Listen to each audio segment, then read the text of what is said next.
Hello అండి, నమస్తే. నేను రెండక్షరాల ప్రేమ సినాప్సిస్ అప్లోడ్ చేశాను కదా.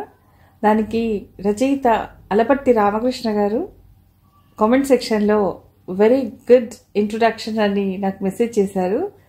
Thank you so very much for the support sir. ఇంకా ఈ వీడియోని లైక్ చేసి నన్ను ఆదరించి సపోర్ట్ చేసిన శ్రోతలందరికీ కూడా ధన్యవాదాలు. ఇంకా కామెంట్ సెక్షన్లో పార్వతి గారు, ధనలక్ష్మి గారు, VSB Telugu audio library Lakshmi, వీళ్ళందరూ వాళ్ళ మెసేజెస్ కామెంట్ సెక్షన్లో పొందుపరిచారు. Thank you so very much friends for the love and support. It means a lot to me. Need of the hour. Okay, అయితే ఇప్పుడు నిన్న సినాప్సిస్ అయిపోయింది కదా, ఇప్పుడు నవల్లోకి వెళ్ళిపోదాం. రెండక్షరాల ప్రేమ. తెలుసు కదా, రచన అలపర్తి రామకృష్ణ గారు, చదువుతున్నది యాజ్ యూజువల్ రాధిక. ఇక కథలోకి వెడితే, ప్రేమ రెండక్షరాలే. ఎర్ర గులాబీ, ముద్ద మందారం కలిసి ముచ్చట్లు చెప్పుకుంటున్నట్లు కనిపించే ఆ అక్షరాలు ఒక్కో క్షణంలో విచ్చుకత్తులవుతాయి, మరో క్షణంలో డైనమైట్లా పేలటానికి సిద్ధమవుతాయి. హరివిల్లు విరిసినట్లు, సెలయేరు గలగలలాడినట్లు, సిరిసిరి మువ్వలు సప్పుళ్లలా, తూర్పు వేదికపై ఉషాకన్య నాట్యరవళిలా, ప్రేమలో పడ్డవాడి హృదయం నిండా నవగీతికల ఆలాపనలే. మొదటిసారి అమూల్యను క్లాస్ రూంలో చూసినప్పుడు వినయ్ హృదయంలో కదలిక మొదలయ్యింది. వినయ్ పక్కనున్న బెంచి మీదే కూర్చుంది అమూల్య. కొత్తగా ఆ క్లాస్కు వచ్చి కూర్చోవటంతో అందరి దృష్టి ఆ అమ్మాయి మీద పడింది. అమూల్య పక్కన కూర్చున్న అమ్మాయి పలుకరించబోయే ప్రయత్నంలో ఉండగా కెమిస్ట్రీ లెక్చరర్ క్లాస్ రూంలోకి వచ్చాడు. కెమిస్ట్రీ లెక్చరర్ అంటే అందరికీ భయం. మాట్లాడితే చాలు మీదపడి కరిచేస్తాడు. అల్లరి చేయడం మాటటుంచి ఆయన అడిగిన ప్రశ్నలకు సమాధానం చెప్పాలంటే నోట్లో నుంచి మాట రాదు విద్యార్థులకు. అటెండెన్స్ రిజిస్టర్ తీసుకుని వరుసగా పేర్లు చదవటం ప్రారంభించాడు కెమిస్ట్రీ లెక్చరర్. తమ పేర్లు పిలిచినప్పుడు లేచి ఎస్ సార్ అంటున్నారు అందరూ. పేర్లు పిలవటం చివరి దశలో ఉంది. వినయ్ చెవులు రిక్కబొరుచుకుని లెక్చరర్ వైపు చూస్తూ కూర్చున్నాడు. కొత్తగా చేరిన అమ్మాయి పేరు చివరిలో ఉండవచ్చు. కొత్తగా వచ్చిన అమ్మాయి పేరు ఏమై ఉంటుంది? చూడముచ్చటగా ఉన్న అమ్మాయికి అందమైన పేరు ఉంటే బావుండు. ఆ అమ్మాయి పేరు పిలవకుండానే అటెండెన్స్ ముగించాడు కెమిస్ట్రీ లెక్చరర్. దూర్వాసుడు ఈరోజు చిటపటలాటం లేదేమిట్రా? వినయ్ పక్కన కూర్చున్నతడు వెనక బెంచిలో కూర్చున్న వాడిని అడిగాడు. ఆయన భార్య ఇంట్లో లేదేమో, పుట్టింటికి వెళ్ళి ఉంటుంది, అందుకే గురుడు ముద్దొస్తున్నాడు. వెనక బెంచి నుండి సమాధానం వచ్చింది. Who's that idiot? విద్యార్థుల గుసగుసలు చెవిలో పడగానే అరిచాడు కెమిస్ట్రీ లెక్చరర్. అందరూ సర్దుకుని కూర్చున్నారు. ఎక్కువగా మాట్లాడితే ఎక్కడ నిన్నటి పాఠంలోని ప్రశ్నలు అడిగి ప్రాణం తీస్తాడోనని అందరూ మౌనంగా ఉండిపోయారు. ఫీజు కట్టేశానని తన పేరు అటెండెన్స్ రిజిస్టర్లో ఉందో లేదో కెమిస్ట్రీ లెక్చరర్ను అడుగుదామనుకుని లేచి నిలబడి మళ్లీ భయం వేసి కూర్చుండిపోయింది అమూల్య. రెండో పీరియడ్లో ఇంగ్లీష్ లెక్చరర్ సోమసుందరం వచ్చారు. క్లాస్ రూంలోకి రావడంతోనే బ్లాక్ బోర్డ్ దగ్గరికి వెళ్ళి షేక్స్పియర్ నాటకాల గురించి చెప్పడం మొదలెట్టాడు. బ్లాక్ బోర్డ్ మీద ఓ పక్క షేక్స్పియర్ కామెడీలు అని హెడ్డింగ్ పెట్టి నాటకాల పేర్లు రాయటం మొదలెట్టాడు సోమసుందరం. వినయ్ దృష్టి అమూల్యపైనే నిలిచిపోయింది. అమూల్య మాత్రం తదేకంగా బ్లాక్ బోర్డ్ వైపే చూస్తూ ఉంది. బ్లాక్ బోర్డ్ మీద మరో పక్క ట్రాజిడీలు అని హెడ్డింగ్ పెట్టి కింద కింగ్ లియర్ అని రాయబోయాడు. ఛాతీలో విపరీతమైన నొప్పి రావటంతో చాక్ పీస్ కింద పడేసి ఛాతీని రుద్దుకోసాగాడు సోమసుందరం.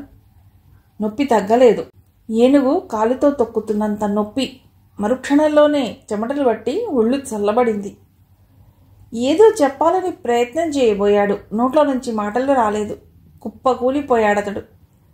విద్యార్థులు ఆందోళన పడుతూ లేచి నిలబడ్డారు. ఇద్దరు స్టూడెంట్స్ ప్రిన్సిపల్ గారిని పిలుచుకురావటానికి పరిగెత్తారు. క్లాస్ రూంలో నిశ్శబ్దం రాజ్యమేలింది. అమూల్య కళ్లల్లో నీళ్లు తిరిగాయి. ప్రిన్సిపల్ గదిలోకి రావటంతోనే సోమసుందరం చెయ్యి పట్టుకుని చూశాడు. అనుమానం వచ్చి ఛాతీ మీద చెవి ఆనించి పరీక్షించాడు. ప్రిన్సిపల్ గారికి హోమియోపతి వైద్యంలో ప్రవేశం ఉంది. సోమసుందరం చనిపోయినట్లు ఆయనకు తెలిసిపోయింది. విద్యార్థుల ముందు ఆ మాట అనలేక హాస్పిటల్ ఫోన్ చేసి అంబులెన్స్ కోసం కబురు చేశాడు. 10 నిమిషాల్లో అంబులెన్స్ వచ్చింది. ఓ గంట గడిచాక సోమసుందరం చనిపోయాడనే వార్త కాలేజీ ఆవరణలో దావానలా వ్యాపించింది. అమూల్యకు దుఃఖం ఆగలేదు. వెక్కి వెక్కి ఏడుస్తూ క్లాస్ రూంలోంచి బయటకొచ్చింది. ఆ రోజే కాలేజీలో చేరిన ఆ అమ్మాయిని ఇంగ్లీష్ లెక్చరర్ మరణం అంతగా ఎందుకు కలిచివేసిందో అర్థం కాలేదు వినయ్కు. కాలేజీకి ఆ రోజు సెలవు ప్రకటించారు. సోమసుందరంకు 2 ఆడపిల్లలు. పెద్దమ్మాయి హరితకు మంచి సంబంధం చూసి పెళ్లి చేశాడు. అల్లుడు డాక్టర్. దాదాపు 5 లక్షల ఆస్తి కట్నం ఇచ్చాడు. పెళ్లి ఖర్చులు 1,00,000 దాకా అయ్యాయి. ఓ 50,000 ఖర్చు పెట్టి పెట్టుబోతలు కూడా బాగానే జరిపించాడు. అబ్బాయిని అమ్మాయిని చూస్తే కాకి ముక్కుకు దొండపాండు అని అనుకోక తప్పదు. అల్లుడు గారు డాక్టర్ కదా అని సరిపుచ్చుకున్నాడు పెళ్ళప్పుడు సోమసుందరం. వేరే సంబంధం అయితే మా వాడికి 20 లక్షల కట్నం వచ్చేది. మా అమ్మాయి అందంగా ఉంటుంది కదా అని తక్కువ కట్నమైనా ఈ సంబంధం కుదుర్చుకున్నాం అని పెళ్లి పందిట్లోనే ఏదో పెద్ద త్యాగం చేసినట్లు నలుగురికి చెప్పుకున్నాడు పెళ్లి కొడుకు తండ్రి. ఏది ఏమైతేనేం పెద్ద కూతురు పెళ్లి ఆర్భాటంగా జరిగినందుకు మురిసిపోయాడు సోమసుందరం. మున్సిపల్ చైర్మన్ వియ్యంకుడైనందుకు సంబరపడ్డాడు. రెండో కూతురిదే పెద్ద సమస్యగా తయారైంది. సరిత మొదటి నుంచి చలాకీగా ఉండే తత్వం. ఎవరిని లెక్క చేయదు. తాను ఏది అనుకుంటే అది జరిగి తీరవలసిందే. చిన్న కూతురు అవ్వటంతో చాలా గారాభంగానే పెంచాడు ఆ అమ్మాయిని సోమసుందరం. సరిత అమీర్ను ప్రేమించింది. తన గారాల కూతురు ఏ అంజయ్యనో అమరయ్యనో ప్రేమిస్తే ఊరుకునేవాడే గాని అమీర్ను పెళ్లి చేసుకుంటాననటం నచ్చలేదు సోమసుందరంకు. శత విధాలా నచ్చజెప్పాలని ప్రయత్నించాడు. ఉత్తరాలు రాసి చుట్టాలందర్నీ పిలిచి కూతురు మనస్సు మార్చాలని చూశాడు. తన ఆస్తిలో చిల్లి గవ్వ కూడా రాదని హెచ్చరించాడు. ఎందుకో పనికిరాని తాగుబోతూ బావమరిదిని ఇంటికి పిలిపించుకుని చిన్న కూతుర్ని 4 దన్ని దారిలోకి తీసుకొచ్చి దాని మెళ్ళో తాళిబొట్టు కట్టేసి అని చెప్పేశాడు చివరి అస్త్రాన్ని ఉపయోగిస్తూ. అమీరు అంతగా తండ్రి ఎందుకు ద్వేషిస్తున్నాడో సరిత అర్థం కాలేదు. రోడ్ల వెంట తిరిగే ఆకతాయి కాదా అమీర్. బ్యాంకు ఉద్యోగి. బావగారిలా అనాకారి కాడు. అందగాడు అమీర్. జీవితంలో మొదటిసారి తన వంటి మీద దెబ్బపట్టడం సహించలేకపోయింది సరిత. అమీర్తో పాటే 7 అడుగులు నడిచింది ధైర్యంగా. పెళ్ళయ్యాక రోజు అత్తగారింట్లో మొగుడి చేత దెబ్బలు తింటున్న సరిత అక్కయ్య హరిత చాటుమాటుగా చెల్లెల్ని అమీర్ను పెళ్లి చేసుకోమని ఉసిగొల్పింది. అమీర్ తన పేరు అజయ్గా మార్చేసుకుంటానన్నాడు. సరిత తన పేరు ఫాతిమాగా మార్చుకుంటానంది. వాళ్ళిద్దరిలో అన్యోన్యత ఆ విధంగా ఉంది. సోమసుందరానికే సరిత పెళ్లి గుండెలో గుణపంలా గుచ్చినట్లయింది. క్లాస్ రూంలోకి రాగానే మొదటి బెంచ్లో కూర్చున్న అమూల్యని చూడగానే చిన్న కూతురు గుర్తుకొచ్చింది. ఆ అమ్మాయి నుదురు, సోగ కళ్ళు, 2 జడలు అచ్చు తన కూతురులాగే ఉందనుకున్నాడు. మళ్ళీ అమూల్య వైపు చూసే ధైర్యం లేక బ్లాక్ బోర్డ్ వైపు తిరిగి షేక్స్పియర్ గురించి చెప్పడం ప్రారంభించాడు. కామెడీ నాటకాల్లో ముఖ్యమైన వాటి పేర్లు రాశాక ట్రాజిడీ అన్న అక్షరాలు రాసేటప్పుడే అతడి చేతులు వణికాయి. సోమసుందరం అంత్యక్రియలకు చిన్న కూతురు అల్లుడు వచ్చారు. పెద్దల్లుడు రాలేదు. పరువు తక్కువ ఇళ్లకు వెళ్లకూడదని హరితను శాసించాడు. వారం రోజులు కాలేజీకి వెళ్లకుండా ఇంట్లోనే ఉండిపోయింది అమూల్య. సోమసుందరం గారు గుర్తుకొచ్చినప్పుడల్లా బాధపడుతూనే ఉంది. తను కాలేజీలో అడుగుపెట్టి ఆయన ప్రాణాలు తీసిందని, తనదంతా దురదృష్ట జాతకమని తన వైపు పరిశీలనగా ఓసారి చూసి బ్లాక్ బోర్డ్ వరకు గుండురాయి దొర్లుకెళ్లినట్లు ఆరోగ్యంగా వెళ్ళిన వ్యక్తి ప్రాణాలు వదలడం అంటే తను కాలు పెట్టిన వేళ విశేషమే. ఆ మాటే అన్నాడు రెండో తమ్ముడు సుధీర్. మహాతల్లి, నువ్వు పుట్టావు, ఇంట్లో దరిద్రం తాండవిస్తోంది. నువ్వు స్కూల్లో చేరినప్పుడు హెడ్ మాస్టర్ చనిపోయాడు. నాన్నకు ట్రాన్స్ఫర్ వచ్చి మనం ఈ ఊరు వచ్చాక కాలేజీలో చేరావు. ఇంగ్లీష్ లెక్చరర్ మటాష్ అన్నాడు సుధీర్ అమూల్యను ఏడిపిస్తూ. అక్కయ్యను చెల్లెల్ని ఏడిపించడం వాడి జన్మ హక్కు. ఆడపిల్లల మీద నోరు పారేసుకుంటున్న తల్లిదండ్రులు వాడిని ఏమీ అనరు. వృద్ధాప్యంలో వాడేదో ఉద్ధరిస్తాడని వాళ్ల ఆశ. అమూల్యని చదివించటం ఆ తల్లిదండ్రులకు అస్సలు ఇష్టం లేదు.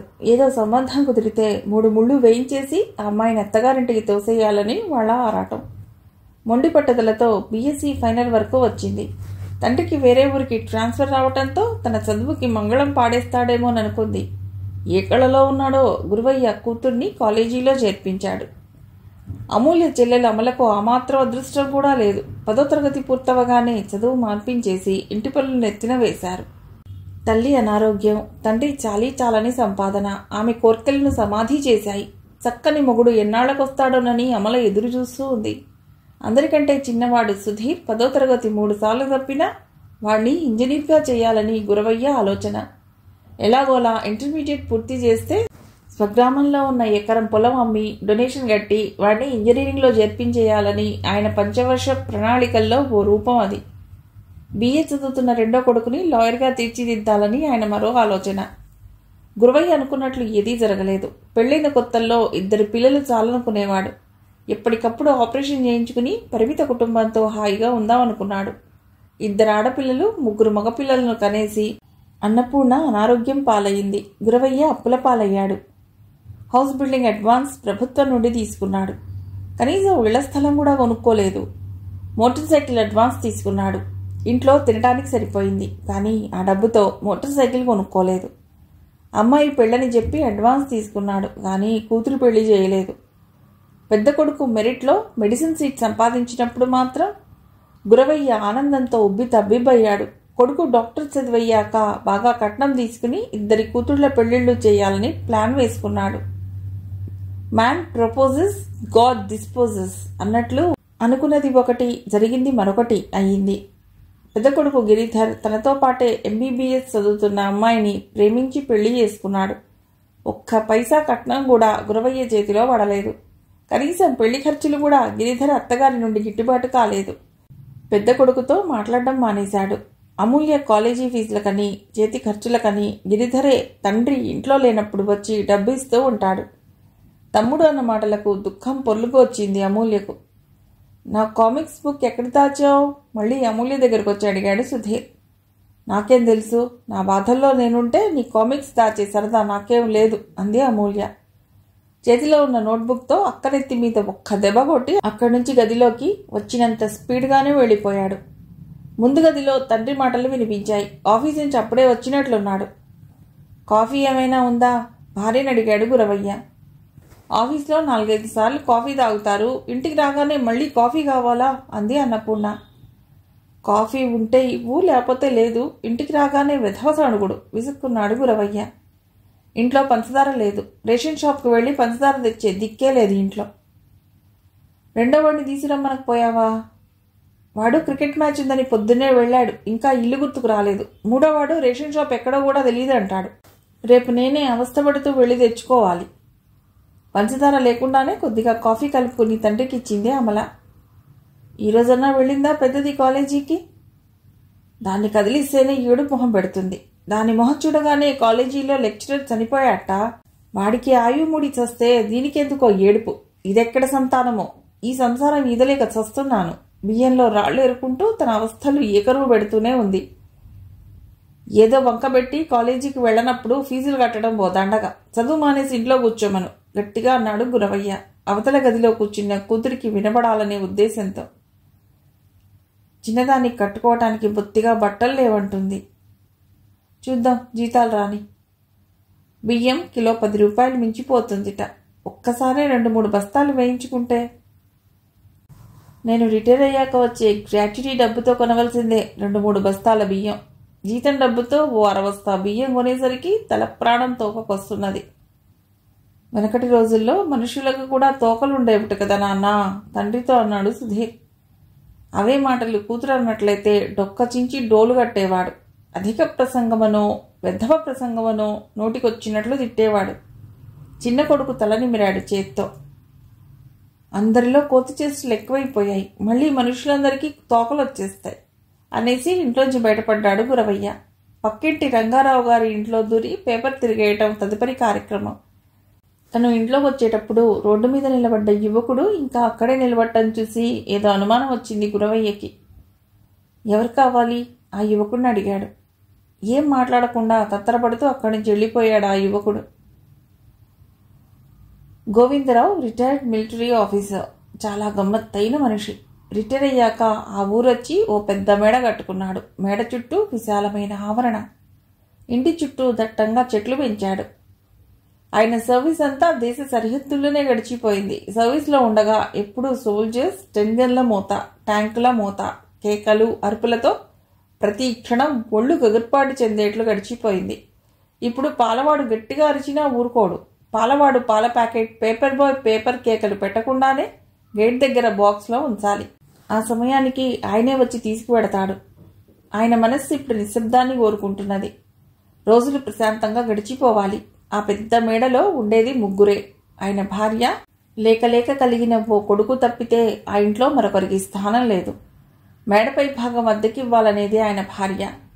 ఆయనకు అది ఇష్టం లేదు. పైభాగంలోని వచ్చే పోయే వాళ్లతో ప్రశాంతమైన వాతావరణం ఎక్కువ దెబ్బతింటోందని అద్దెకివ్వటానికి ఇష్టపడలేదు. కొడుకు భార్య గొడవ చేయటంతో ఓ పెళ్లిగాని కుర్రవాడికి మేడపై భాగంలో ఓ గది అద్దెకిచ్చాడు నెల రోజుల క్రితం. ఆ అబ్బాయి మెడికల్ రిప్రజెంటేటివ్. పగలంతా ఎక్కడెక్కడో తిరిగి రాత్రిపూట అయ్యే 10ంటికో హోటల్లో భోజనం చేసి వచ్చేవాడు. గది అద్దెకిచ్చేటప్పుడే 1,00,000 ప్రశ్నలు వేశాడు. నువ్వొక్కడివే కదా ఉండేది? అవునండి. నువ్వు పాటలు పాడటం, మ్యూజికల్ ఇన్స్ట్రుమెంట్ వాయించడం చేస్తుంటావా? అబ్బే లేదండి. తెల్లవారక ముందే లేవటం, అలారం టైం తీసి పెట్టడం చేస్తుంటావా? ఉదయం 9ంటికి గానీ నిద్రలేవనండి. ఆ యువకుడి సమాధానాలకు సంతృప్తి పడే గది అద్దెకి ఇచ్చాడు. గోవిందరావుకు ఓ సమస్య వచ్చి పడింది. మేడపై గదిలోని యువకుడు రోజు రాత్రిపూట 10 గంటల తర్వాత రావటం, బూట్లు పెద్దగా చప్పుడు చేసుకుంటూ మెట్లు ఎక్కటం గోవిందరావుకి ఇబ్బందిగా తోచింది. ఆ బూట్ల చప్పుడుకు ఆయనకు మెళకువ వచ్చేది, మళ్ళీ నిద్ర పట్టేది కాదు. ఆ కుర్రవాడిని పిలిచి చెప్పాడు 2 రోజుల క్రితం. ఆ కుర్రవాడు బుద్ధిమంతుడు కాబోలు రాత్రిపూట మేడపైకి మెట్లు ఎక్కి వెళ్లేటప్పుడు బోట్లు విప్పేసి చేత్తో పట్టుకుని వెళ్ళాడు. ఆ ఉదయం ఆ కుర్రవాడిని మళ్లీ పిలిచాడు గోవిందరావు. రోజు నీ షూస్ మూతతో నాకు నిద్ర పట్టేది కాదు. రాత్రి కూడా ఆ సమయానికి లేచి కూర్చున్నాను. ఎప్పుడు నీ షూస్ మూత వినిపిస్తుందాననే ఆలాపన నన్ను నిద్రపోనివ్వలేదు. ఎందుకు గాని ఈ ఇబ్బందులు? నువ్వు రూమ్ ఖాళీ చేసేయ్ అనేశాడు గోవిందరావు. ఆ అబ్బాయి తలూపు వెళ్ళిపోయాడు. సాయంత్రం 5ంటికల్లా రూమ్ ఖాళీ చేశాడు. వినయ్ ఇంటికి వచ్చేసరికి రాత్రి 8 అయింది. కొడుకు ఇంటికి రాగానే మేడమీది కుర్రవాడిని తను ఎలా ఒక్కరోజులో గది ఖాళీ చేయించింది గర్వంగా చెప్పుకున్నాడు గోవిందరావు. వినయ్కి నవ్వొచ్చింది. ఎందుకురా నవ్వుతావు? వినయ్ని అడిగాడు గోవిందరావు. ఆ అబ్బాయి నువ్వు చెప్పావని కాదు, గది ఖాళీ చేసింది. అతడికి విజయవాడలో మంచి ఉద్యోగం దొరికింది. అతడు పెళ్లి చేసుకోబోతున్న అమ్మాయిది కూడా ఆ ఊరే, అందుకే ఖాళీ చేశాడు. వినయ్ తల్లి దుర్గమ్మకు కూడా నవ్వొచ్చింది. అసలు విషయం చెప్పొచ్చు కదా. ఉద్యోగం వచ్చింది, మీ రూమ్ ఖాళీ చేస్తున్నానంటే నేనేమన్నా షూట్ చేస్తానా?